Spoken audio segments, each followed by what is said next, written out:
on se retrouve sur ma chaîne La Mère Alex pour poursuivre ce journal de grossesse avec la 24e semaine d'aménorrhée. Je dirais que cette semaine a été quelque peu en demi-teinte. Il y a eu des trucs très chouettes et d'autres trucs un peu plus relous, même si dans l'absolu c'était pas dramatique.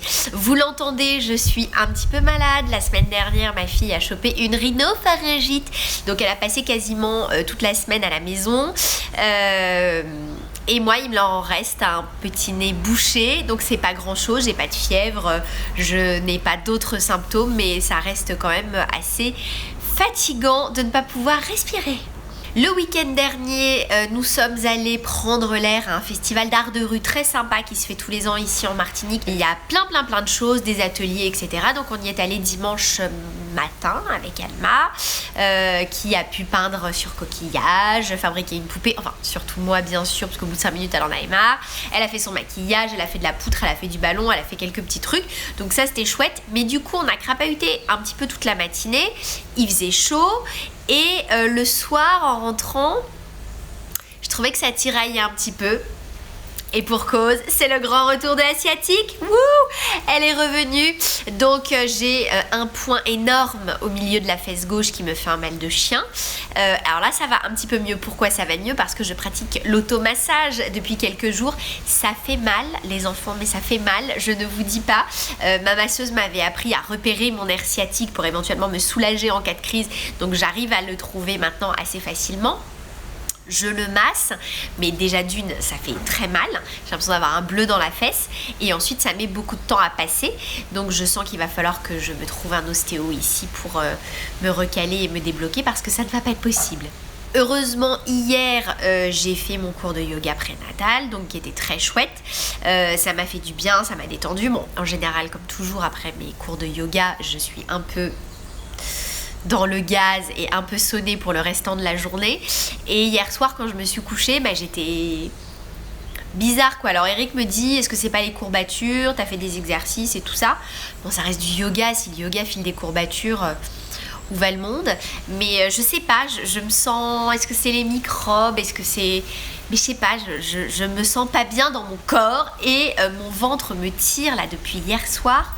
Quand je suis assise ça va, mais dès que je me lève, j'ai l'impression, vous savez qu'il y a une espèce de demi-tonne qui me tombe dans la culotte quoi. Ça fait comme ça, si j'avais tout le bas du corps qui tombe. Enfin c'est très bizarre et pas très agréable. Donc j'attends avec impatience, vous imaginez bien, mon rendez-vous avec ma sage-femme. Rendez-vous au cours duquel nous pourrons étudier tous les résultats des derniers prélèvements que j'ai fait au labo en début de semaine. Donc j'ai fait la totale, hein, le classique, prélèvement vaginal pour s'assurer que mon streptocoque B s'est bien fait la malle, espérons.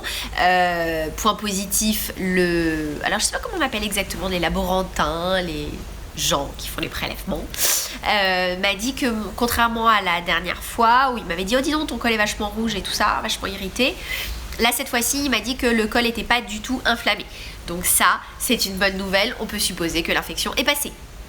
J'ai également fait moult prises de sang et ce dans les 2 bras, ce qui fait que je suis ressortie comme une camée avec des pansements partout puisque j'ai fait mon test au glucose. Pour celles qui l'ont suivi sur Instagram, j'ai essayé de vous raconter un petit peu en live comment ça se passait.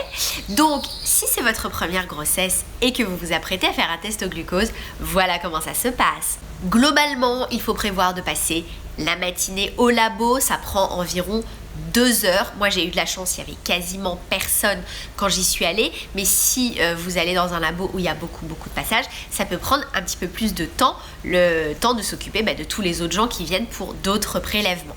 Vous arrivez, on vous fait une première prise de sang, évidemment vous êtes à jeun, sinon c'est pas drôle. Donc première prise de sang à jeun. Ensuite, cette charmante personne, non, pour le coup il était assez rigolo, il se barre, il me dit bouge pas, je vais chercher le petit-déj.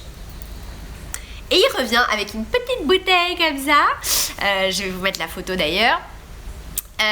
Contrairement à ce qui m'avait été administré pour ma première grossesse et donc mon premier test de glucose, en Guyane on m'avait donné un grand verre avec ça à peu près d'un liquide, pas très liquide, plutôt sirupeux, assez épais et jaune, heureusement frais avec un goût citronné. On s'entend sur la terminologie citron. Hein. Là, cette fois-ci, c'était une beaucoup plus grande bouteille. Il y avait 200 ml. Quand j'ai vu le truc, j'ai paniqué. Là, le type sort sa paille. J'étais là.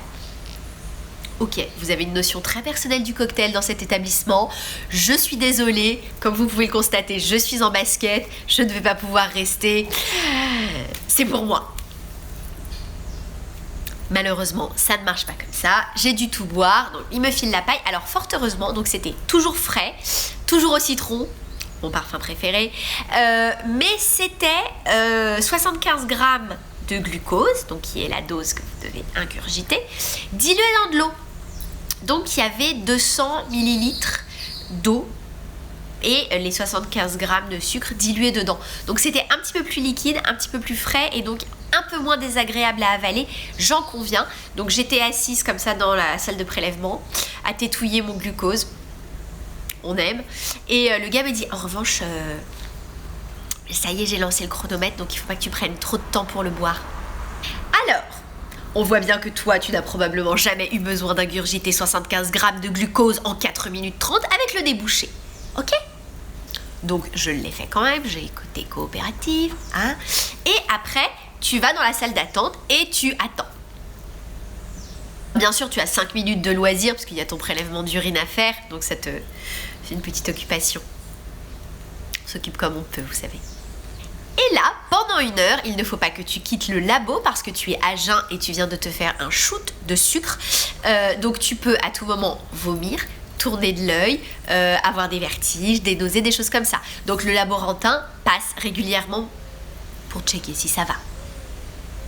Pour le coup, je me souviens que la dernière fois, j'avais été assez mal. Enfin, j'avais eu des moments un peu vomito. Là ça a été, j'ai pas du tout eu ça. En revanche, il fallait vraiment que je reste assise, c'est-à-dire que si je me levais, mon rapport au monde changeait un petit peu, tu vois. On sent que t'as rien bouffé et que tout d'un coup t'es piqué.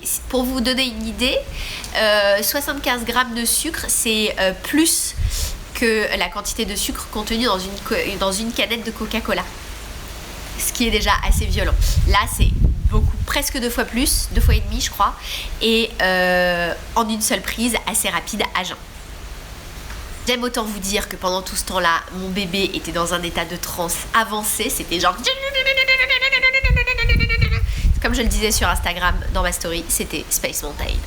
Donc au bout d'1 heure où tu as bien mariné ton préleveur, il faut vraiment que je trouve le nom de ces gens-là. Vous savez comment on appelle les gens qui font les prélèvements dans les laboratoires? Dites-le moi s'il vous plaît en commentaire parce que je ne sais pas. Il revient, il te pique l'autre bras que celui qui t'a piqué au début. Donc au bout d'1 heure, on mesure ton taux de glucose, ton taux de sucre dans le sang. Après tu retournes t'asseoir, tu repoireautes 1 heure, il revient te voir pour s'assurer que non, tu ne t'es pas étouffé dans ton vomi. Et au bout de la 2e heure, tu repasses, il te repique dans le premier bras, donc en faisant bien gaffe à ne pas te faire un gros bleu de camé. Et là, tu peux rentrer chez toi. J'aime autant vous dire que quand vous sortez de là, vous n'êtes pas au top du top. Hein. Moi, j'avais fort heureusement un très court trajet à effectuer en voiture. Si je peux vous donner un conseil, que vous êtes à pied, que votre labo est un peu loin de chez vous, essayez de vous faire accompagner ou alors...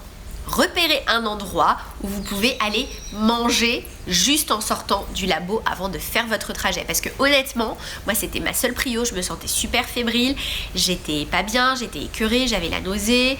Et puis voilà, quand je sais pas si vous êtes comme moi, enceinte, faut que je mange quoi, c'est-à-dire qu'il faut que je fasse mes 3 repas par jour, sinon physiquement il y a un truc qui ne se passe pas. Tu peux pas dire oh j'ai pas très faim ce midi, je mangerai pas, c'est pas grave. Non, moi ça ne passe pas comme ça, donc ça ne se passe pas comme ça, français bien sûr.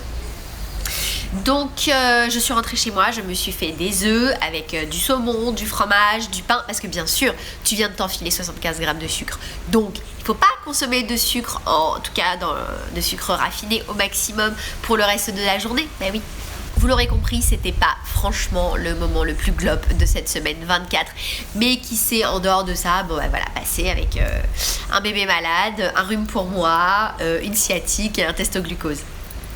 C'est sur ces joyeusetés que s'achève cette vidéo, j'espère qu'elle vous aura plu. Si c'est le cas, n'hésitez pas à mettre un petit pouce en l'air. Abonnez-vous à la chaîne si ce n'est pas encore fait.